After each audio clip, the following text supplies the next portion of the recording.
बहुत ज़्यादा है कि जब तक मैं चाय नहीं पीता मैं कुछ करता नहीं हूँ। अच्छा। हाँ, चाय पी के तो मैं कहीं भी घुस जाता हूँ। अच्छा, हाँ, कोई भी मौत का मंजर हो या कुछ भी हो। अच्छा, दूसरी बात, तो चाय मिली थी या नहीं मिली थी उस टाइम आपको वहाँ पर जब आपने? हमारे इरशाद भाई है ना, हाँ। इरशाद भाई ने चाय ला के दी थी और मैंने कहा था मेरे को जब तक चाय नहीं दोगे जब तक मैं पाइप में घुसूंगा नहीं। अच्छा। मेरे को चाय ला के दे तो मैं अपने आप कर दूंगा सारा काम। अच्छा। तो ये मेरे लिए चाय ढूंढ के लेके आए। अच्छा। देश का मान बढ़ाने वाले वो लोग, वो बहादुर हमारे साथ हैं। क्या नाम है मेरा आपका? नाम मोहम्मद नसीम मलिक है। मोहम्मद नसीम, क्या लगा था उस वक्त जब आप खुदाई कर रहे थे? देखो, काम तो बड़ा कष्ट था, बड़ी मेहनत का काम था और रिस्क भी जान का भी था। सबसे ज़्यादा मेन चीज़ तो अपनी जान थी। और सबसे पहले तो जिनकी बचाने के लिए जान गए थे, सबसे पहले तो उन्हीं को देख रहे थे। फिर अपनी भी जान सबसे ज़्यादा खतरे में थी, क्योंकि अंदर का तो टनल जहाँ तक वो बंदे थे वो बन चुका था, पर लेकिन पीछे का ही रुका हुआ था जिसमें हम खड़े होकर अंदर जाके काम कर रहे थे। इसलिए जान का खतरा बहुत ज़्यादा था उसमें। क्या जो वो लोग 41 मजदूर फंसे हुए थे, क्या वो भी, उनकी जान भी एक खतरे में ही थी? क्या वो सेफ जोन में थे या फिर वो भी खतरे की घंटी में थे? देखो, खतरा तो अंदर था ही, क्योंकि ऑक्सीजन बिल्कुल नहीं मिल पा रहा था, क्योंकि हमें पाइप में ही ऑक्सीजन नहीं मिल पा रहा था, तो उन्हें अंदर कहाँ से मिलेगा, क्योंकि बिल्कुल पैक दरवाज़ा बंद हो गया उनका। तो इसलिए उन्हें बहुत ज़्यादा दिक्कत थी। और जब वो बिल्कुल आदमी ऊपर है, बंद है, तो उनका तो कुछ तो आदमी ऐसे होते हैं कि दिल के कमज़ोर होते हैं, ऐसे ही डर के या सदमे में ही हो जाता है काम। पर लेकिन उन्होंने बहुत हिम्मत रखी कि वे अपना हौसला बना के रखे। पर फिर भी हमने बहुत मेहनत करी और मेहनत करके उनको अंदर से बाहर लाए। मजदूर वर्ग का कहा जाता है कि वो पहले से ही शक्तिशाली, मेहनती होता है। तो मेरे साथ और भी साथी हैं जो रेड माइनर्स थे, इनसे मैं पूछूंगा क्या उस टाइम पे आपने क्या सोचा था? सोचा क्या था सर? सोचना तो कुछ नहीं था। सोचना यही था कि जो 41 जाने फंसी हुई है उन्हें निकालने का सोचा था। कुछ नहीं सोच रखा था, ना भूख का, ना प्यास का, न जान का, न माल का। सिर्फ ये सोच रखा जो 41 मजदूर जो हमारे भाई फंसे हुए उन्हें निकालने के, दिल और जान से अपनी मेहनत करने के लिए, अपने देश के लिए कुछ कर गुजरने के लिए। अच्छा, इसमें ये भी कहा जा रहा था कि पहले जिन लोगों को बुलाया गया था वो लोग नहीं गए, मना कर दिया, फिर आप लोगों ने कैसे डिसाइड किया कि हाँ चलो हम करेंगे इस काम को? सर वो बेवकूफ़ आदमी थे जो चले गए। उसे पहले, हमसे पहले किसी और कोई आया था वहाँ पे लेबर लेके वहाँ पे, तो वो लेबर उसको टनल को देख के, क्योंकि थोड़ा जोन जो था वो थोड़ा बहुत रिक्सी जोन था जिसमें हम काम कर रहे थे, तो रिक्स तो था। मगर वही बात है ना कि जब 41 जानें बच रही तो अपनी जान किस काम की, अगर ये किसी के काम में ना आए, ऐसी जान भी किस काम की। सर अगर ऐसी जान हमारी अगर किसी के काम में ना, तो इसका फ़ायदा क्या है ऐसी जान का? हमें तो 41 जानें दिख रही थी ना, जो हमारे 41 भाई मजदूर फंसे हुए थे, वो भाग्य छोड़ के। अच्छा, मैं आपसे अगर एक सवाल, निजी सवाल ये करूं कि आपका जो एरिया है रहने का, जहां आप रहते हैं, काम करते हैं, वो एरिया कौन सा है आपका? जी हमारा दिल्ली खजूरी खास श्री राम कॉलोनी, राजीव नगर, दिल्ली 54 में। अच्छा, कितने लोग हैं जो वहाँ के रहने वाले हैं? हम 6 बंदे दिल्ली खजूरी से हैं और बाकी बंदे हमारे 6 बंदे वहाँ के बुलंदशहर से हैं। अच्छा, जी हमारा।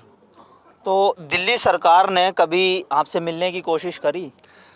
हाँ जी, एक न्यूज़ तो चली थी कि केजरीवाल ने कि रेड माइनस टीम को संबोधित करा है, उन्हें सम्मान दिया है, मगर ऐसा कुछ नहीं है। हमसे भी केजरीवाल जी हमसे मिले नहीं है।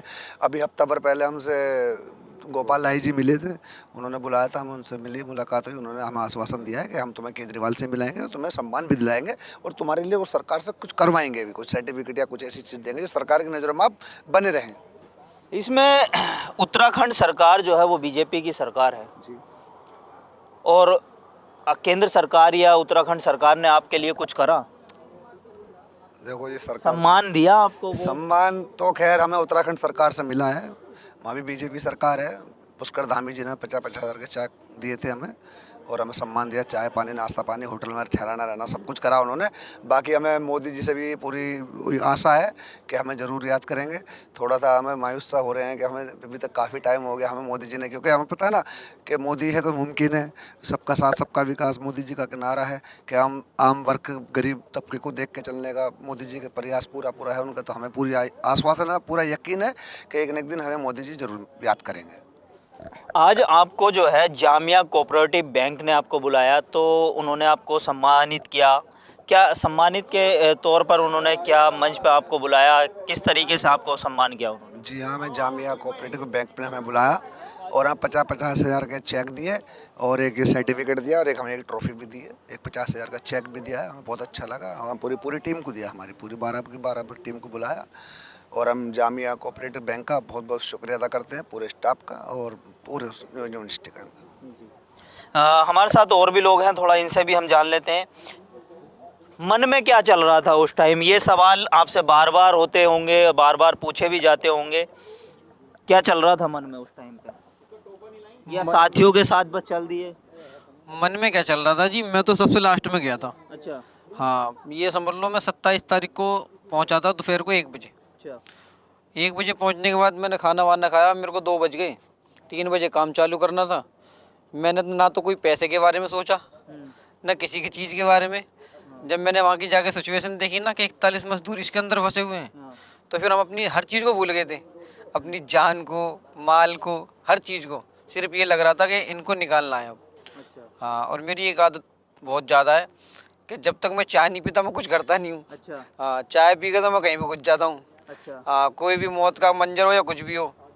अच्छा, दूसरी बात, तो चाय मिली थी या नहीं मिली थी उस टाइम आपको वहाँ पर जब हाँ, हमारे इरशाद भाई है ना, इरशाद भाई ने चाय ला के दी थी और मैंने कहा था मेरे को जब तक चाय नहीं दोगे जब तक मैं पाइप में घुसूंगा नहीं। अच्छा मेरे को चाय ला के दे तो मैं अपने आप कर दूंगा सारा काम। तो ये मेरे लिए चाय ढूंढ के लेके आए अच्छा और फिर मैं चाय पी और फिर मैंने कपड़े उतारे और पाइप में घुस गया और काम चालू कर दिया अपना। ये तो एक हास्यास्पद हो गया कि आपको चाय मिल जाए, मतलब चाय एनर्जी है। चाय मेरी एनर्जी है जी, बिना चाय के तो मैं कुछ नहीं कर पाता। आज भी मैं यहाँ बैठा हुआ था जामिया कॉलेज में, तो मैं उदास बैठा हुआ था, मेरे को चाय नहीं मिली थी। अच्छा। अब मैंने चाय पिया आपके सामने, देख लो मैं फटाफट बोल रहा हूँ और मैं बोल भी नहीं पाता अभी मैं। अच्छा हाँ, और क्या कहते हैं, जब मैं अपने घर से गया था मैंने अपने घर वालों को बताया भी नहीं था कि वहाँ जा रहा हूँ मैं। अच्छा हाँ, मेरे बच्चे हैं, मेरी बीवी है और बाकी मेरा मुन्ना भाई है मेरा, वो भी वहीं था, उधर लीडर ही है खैर टीम का। मेरे घर वालों को तो बाद में पता पड़ी थी, जब मोबाइल में देख रहे थे। मेरे लड़का बोला पापा तुम कहाँ हो? मैंने कि बेटा मैं कहीं पे आया हुआ हूँ। अच्छा कि तुम्हारी तरह मोबाइल में कोई मुझे दिख रहा है इसमें? मैंने कि मोबाइल में दिख रहा है, मैंने कोई और होगा। अरे नहीं तुम झूठ बोल रहे हो, तुम ही लग रहे हो मेरे को। मैंने रख दे फ़ोन। हाँ, तो उसने फिर थोड़ी देर बाद फ़ोन करा, बोला पापा मुन्ना चाचा भी हैं साथ में तुम्हारे। मैंने कहा हाँ बेटा मैं ही हूँ। फिर मेरी घरवाली ने मुझसे बात करी, बोली आप कहाँ हो? मैंने कहा यार मैं तो ऐसे ऐसे गया हुआ था। अरे कि तुम दब जाती है, क्या होता है ये बात वो बात। अरे मैंने कहा छोड़ यार, 41 लोग फंसे हुए थे। जब हम इस काम को जानते हैं, जब ये काम करते हैं तो इस काम को हम कर सकते हैं। और फिर दूसरी बात हमारे देश का सवाल था और 41 मजदूर जो फंसे हुए थे उनकी जान का सवाल था। हम हर चीज़ भूल के अपने घुस के हमने काम कर दिया और दूसरे दिन 28 तारीख को हमने 6 साढ़े 6 बजे तक हमने निकाल दिया था उन्हें। और 7 घंटे तक मैं तो घुसा रहा था, नसीम भाई और मैं। 7 घंटे तक, 5-6 घंटे तक तो इन्होंने काम करा था, राशिद भाई ने और इरशाद भाई ने, और 7 घंटे तक हम दोनों पाइप के अंदर घुसे रहे थे कंटिन्यू।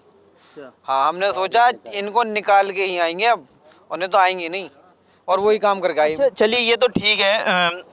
जब आप काम करने के लिए जा रहे थे तो 41 जान आपके लिए अहम थी या फिर आपसे कोई डील हुई थी कि हाँ भाई आपको इतना पैसा दिया जाएगा? अरे साहब डील की तो पूछो मत, कोई भी डील नहीं थी हमारी तो। और जब हम निकाल के आए ना उनको, जब निकल रास्ता बना दिया था, तो हमने तो अपना ऐसे ही अपनी वो उठाई, मतलब जैकेट उठा के और चल दिए अपने। हमने हटाओ अब 41 आदमी निकल जाएंगे, निकल गए अब तो ये। अब अपने घर चलते हैं, बैग उठाते हैं, अपना काम देखेंगे, क्योंकि मजदूर आदमी है।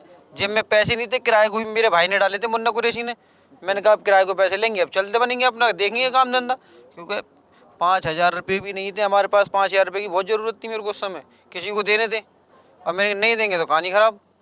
लेकिन उस खुदा ने, उस ईश्वर ने, उस अल्लाह ने जो आपको इज्जत दी है, अब उस इज्जत से क्या लगता है आपको? उस परवरदिगार पे तो इतना भरोसा हो चुका है अब, क्योंकि पहले तो हम बहुत बिल्कुल ही बेकार थे। लेकिन जैसे कि आपने 10,000 दे दिया, किसी ने 50,000 दे दिए, 20,000 दे दिए, तो थोड़ी हमारी दिक्कतें ख़त्म सी हो गई हैं। अभी पूरी दिक्कत ख़त्म नहीं है, कोई अस्थाई वो मतलब वो मिल जाना हमें रोज़गार, तो समझ लो फिर परमानेंट हो गई हमारी, टेंशन ख़त्म हो जाएगी और फिर कुछ बच्चों का भी कैरियर बन जाएगा। और मुझे मोदी जी पे पूरा भरोसा है। इस टाइम इलेक्शन का पीरियड चल रहा है, वो बिजी होंगे, हमारे लिए वो कुछ ना कुछ करेंगे और ज़रूर करेंगे।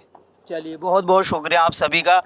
कहते हैं कि जब ऊपर वाला बुलंदियाँ दे तो वो खूब देता है, और सारी चीज़ें आपके सामने हैं, सब क्लियर है कि रेड माइनर्स ने किस तरह से जान पर खेल कर और किस तरह से इन्हें पैसा नहीं दिखाई दिया, ना पैसे के बारे में सोचा कि क्या होगा, लेकिन दिमाग में और दिल में था तो एक जज्बात कि 41 लोगों की जान बचानी है, और वो 41 लोगों की जान भी बची और उनकी दुआएं भी मिली, और पूरा देश आज इन्हें इनके नाम के साथ तो जानता ही है, लेकिन रेड माइनर्स के नाम से भी इन्हें जानता है।